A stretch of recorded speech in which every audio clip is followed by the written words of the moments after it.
Assalamualaikum warahmatullahi wabarakatuh. Di video kali ini kita akan membahas DC pinjol makin sering datang ke rumah untuk menagih. Nah, ini pihak ketiga dari DC pinjaman online selalu datang ke rumah. Contohnya misal seperti Akulaku, Kredivo, kemudian Kredit Pintar, nah kemudian Tunaiku dan Home Credit. Nah, itu banyak terjadi, bahkan di Shopee Paylater dan Shopee Pinjam pun ada juga ya teman-teman. Bagaimana sih cara sebenarnya untuk mencegah mereka datang ke rumah? Jadi hindari hal ini ya teman-teman, agar kemungkinan besar mereka mungkin setidaknya sedikit menghambat untuk datang ke rumah teman-teman. Ya setidaknya teman-teman nggak diprioritaskan ya, jadi diprioritaskan yang paling terakhir untuk ditagih. Nah, yang pertama adalah teman-teman jangan terlalu merespon chat mereka atau telepon dari DC pinjaman online tersebut, karena mungkin sebagian orang akan merasa kalau teman-teman itu kooperatif dan teman-teman dipermudah untuk masalah penguluran waktu. Nah, ternyata tidak ya teman-teman. Semakin teman-teman kooperatif dengan DC tersebut, maka teman-teman akan diprioritaskan untuk daftar penagihan yang memiliki prospek yang tinggi untuk pembayaran.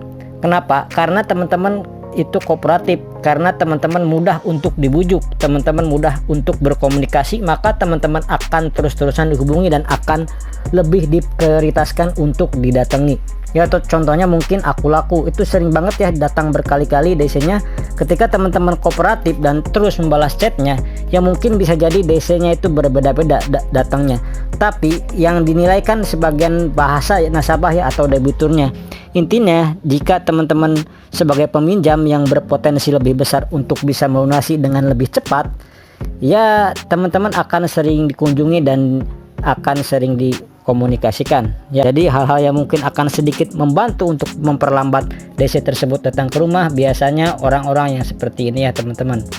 Untuk teman-teman yang mempunyai pengalaman dikunjungi DC dari Akulaku ataupun di DC Kredit Pintar, DC EasyCash, DC Ada Kami, silahkan teman-teman bisa saling-saling informasinya di kolom komentar. Sekian dulu di video kali ini, saya pamit. Wassalamualaikum warahmatullahi wabarakatuh. Yang membuat orang takut yaitu dikenai sanksi hukum jika teman-teman sampai memblokir WA atau memblokir handphone DC pinjol tersebut. Jadi nampaknya banyak ya teman-teman yang mulai sadar terkait masalah blokir WA dari DC pinjaman online, yang mana itu tentu sangat mengganggu, yang pada akhirnya sekarang setiap penagihan mulai diberikan statement khusus. Nah, ini tentu saja hal yang cukup menarik untuk kita bahas, di mana bahwa dasar hukum yang mereka ajukan adalah tentang lari dari kewajiban. Ya, blokir nomor WA, blokir nomor pinjol itu kan sebenarnya nggak usah takut ya teman-teman.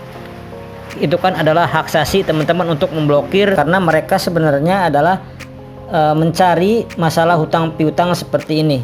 Dan kebanyakan dari pihak pinjol itu adalah pihak ketiga yang terus-menerus menagih, meneror, bahkan akan mendatangi ke rumah teman-teman. Jangankan gitu, kita nggak angkat telepon dari mereka itu juga nggak masalah ya teman-teman. Itu adalah hak asasi teman-teman, sehingga teman-teman nggak perlu takut ancaman ataupun apapun itulah ya teman-teman. Karena begini ya, itu kan lumayan sering yang bertanya tentang masalah blokir WA ini. Itu aman nggak sih ketika kita nggak respon sama sekali dari WA tersebut? Dan efeknya apa sih ketika kita memblokir nomor DC pinjol tersebut? Ya jawabannya nggak ada ya teman-teman, sudah sering kali saya membahas. Dan satu hal lagi ya teman-teman, slik OJK teman-teman itu pasti akan menjadi jelek ketika teman-teman itu tidak membayar ataupun gagal bayar di pinjaman online tersebut. Tapi itu nggak perlu takut ya terkait risiko-risiko dari DC tersebut. Saran saya teman-teman tetap cari kerja, tetap cari uang. Nah, nanti ketika teman-teman itu sudah mempunyai uang, teman-teman baru bisa membayar hutang pinjol tersebut. Sekian dulu di video kali ini, mudah-mudahan informasi ini bermanfaat untuk teman-teman semuanya. Saya pamit. Wassalamualaikum warahmatullahi wabarakatuh.